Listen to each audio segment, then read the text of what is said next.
As the clock strikes midnight, a hairline fractures spiderwebs across a pristine porcelain cheek. In the suffocating silence of the nursery, the impossible happens. A chest heaves beneath stiff antique lace. What happens when a doll begins to breathe? Discover the heavy, haunting price of artificial perfection in tonight's tale. The nursery had always been silent, not the comforting quiet of sleep, but the kind that felt deliberate, like the room itself was holding its breath.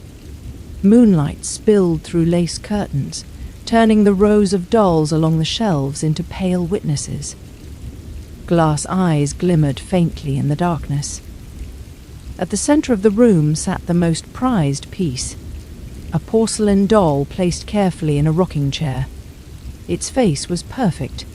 Smooth ceramic skin, delicate painted lashes, lips frozen in a gentle smile.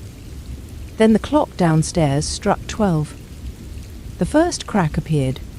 A microscopic fracture spread across the porcelain cheek like a spiderweb made of moonlight. Something beneath the surface shifted. The doll's chest lifted slightly beneath its lace dress, and in the heavy silence of the nursery, it breathed. The first breath sounded wrong.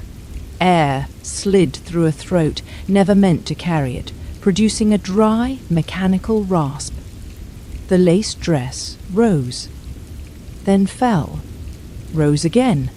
The rocking chair creaked softly as the doll's body adjusted to the rhythm of something new and unfamiliar.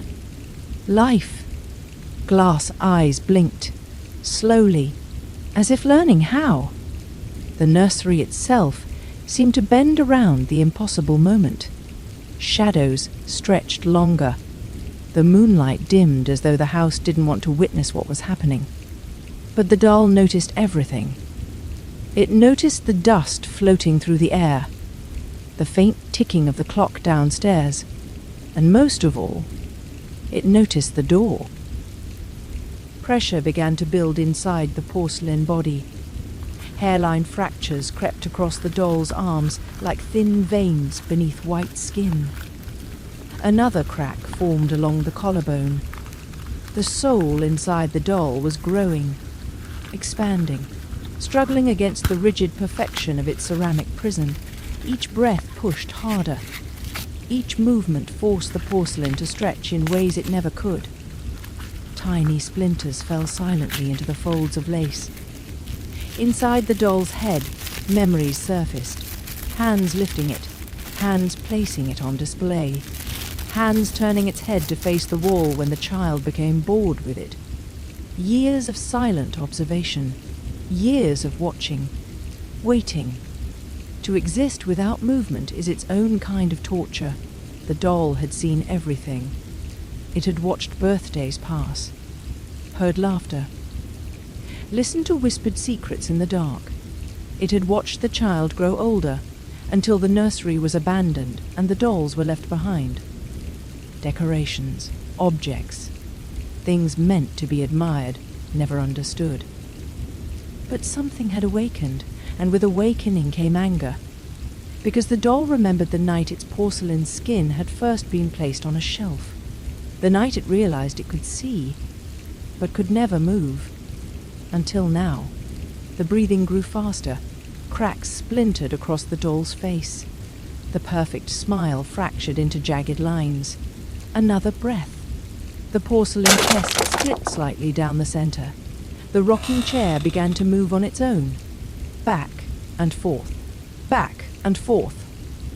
Footsteps echoed faintly somewhere in the house. Someone had returned. The doll's head turned toward the door.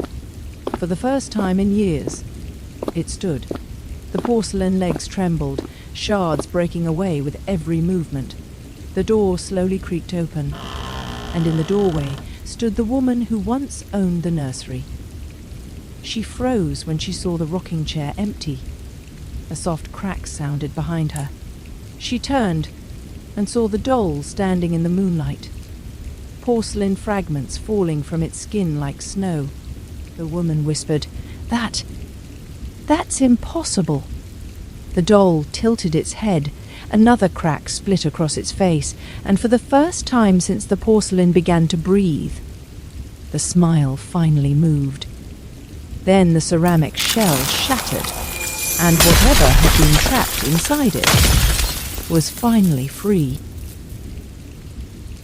Some say dolls are only objects, silent decorations meant to watch from dusty shelves.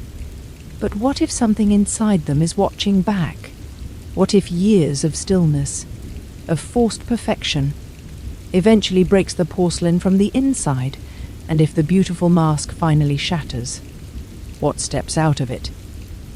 Sleep well tonight. And if you have a doll in the room with you, you might want to check if it's still exactly where you left it. Subscribe to Velvet Nightshade Tales for more eerie stories like this one.